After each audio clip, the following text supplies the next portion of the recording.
Hi, this is Rich Gerard, host of Gerard at Large in the Morning, every Monday through Friday. And welcome to this YouTube video that we were able to put together thanks to our partnership with Bill Wynne at GoffstownToday.com. We hope you enjoy what you're about to see.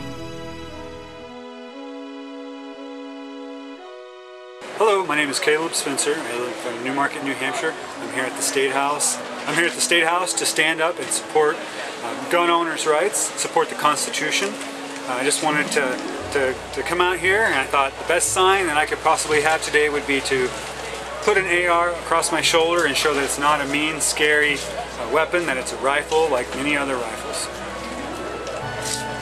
That's all I got. Thank you. Our next speaker is Dan Dumaine. He's from Auburn, New Hampshire. He's a state rep, currently a state rep here in our state. He's a former police officer, and he is going to talk to you about HB 135.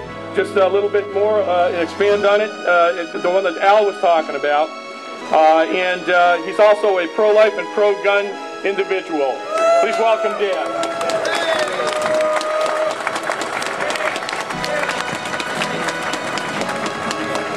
Thank you for putting up with me. Sorry I'm not wearing a suit today, but I wanted to blend, you know. I want to talk a little bit about that dirty word, HB 135. We have a right under Part 1, Article 2A to keep and bear arms in defense of ourselves, our family, our property, and the state.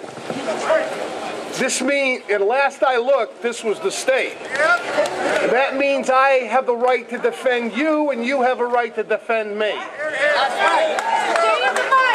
Louder. Louder? Right. Nobody can hear me? I've got a big mouth. I'm surprised nobody can hear me. Take that mic right in your hand. We are the first line of defense. The police, God love them, but I was a police officer and I was never there in the nick of time. Only one time, and that's because I wasn't answering an alarm. But usually we show up to put people in an ambulance and investigate the crime or put people in a body bag. You guys are the first line of defense. You guys are the ones that are supposed to hold the fort until we get there.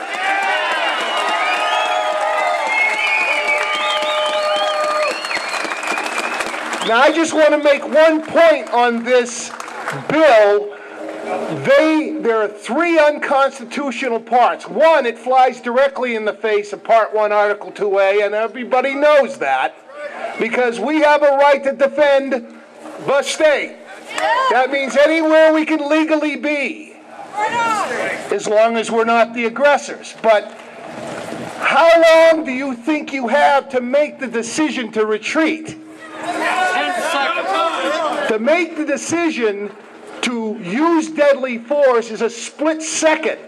These people want to impose a death penalty on law-abiding citizens and make them think about turning their back on the threat and fleeing. There is no conceivable way that I will ever do that. I'm not thinking of an avenue of retreat. I'm thinking of my tail end. And or yours. The problem with this is, the second unconstitutional is they lowered this law. If this is repealed, the bar is lowered for law enforcement. They just have to prove you had an avenue of retreat. They come afterwards and they got 15, 20 minutes, half an hour, 2 hours to figure out if you could have crawled under that truck, run faster than your wife. And here's the kicker. They're not under the pressure you were under.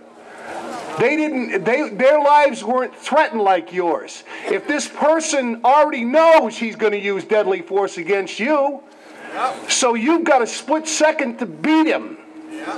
And chances are, he ends up missing with the first shot, you're going to turn around and let him have a second one. Not me. I'd rather be tried by 12 than carried by 6, but why should I? Why should I have to go through that when all I'm doing is what the Constitution, both federal and state, says I can do? Yes.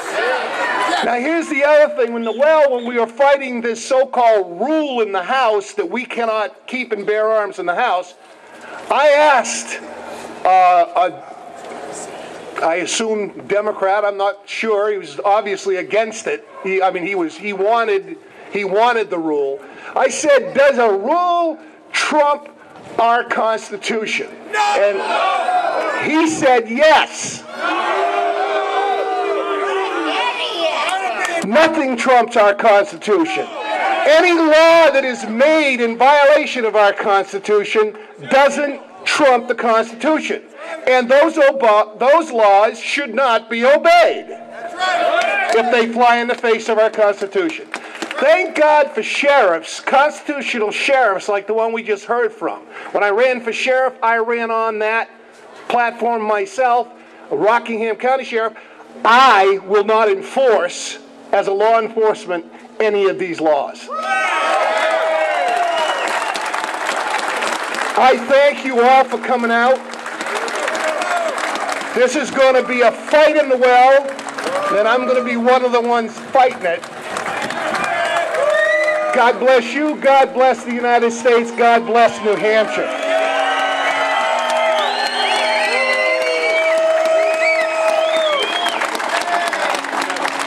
Well, today's rally was an outstanding show of New Hampshire people, especially, who are here standing for the Constitution. And I was really proud to be part of it. I hope everyone will remember to read their Constitution, to get educated about it, and then take some action to make sure that we don't lose our privileges. We just finished up our Second Amendment rally here today, and it's lying in the granite, because we're the granite state. I think we had a wonderful turnout. We had a beautiful day. January 31st, to have temperatures in the 40s is exceptionally good. But I was really, really encouraged by the reaction of the crowd and the quantity of people that came out on a work day in the middle of the afternoon to come and listen to the speakers today. And you can tell that the folks today are very impassioned. They know what's happening in their country. And I just had a discussion with a Democrat who came up to me and said he was very happy to hear that I talked about blurring the R and the D and focusing on being an American. And that's what it has to be about. We've got to make certain going forward that we ask the right questions of the people running for office and make sure that they will protect and defend the Constitution and honor their oath that they take, each and every one of them. So I was thrilled with the turnout. I was very happy. Our speakers did a wonderful job, and we look forward to doing some more of this.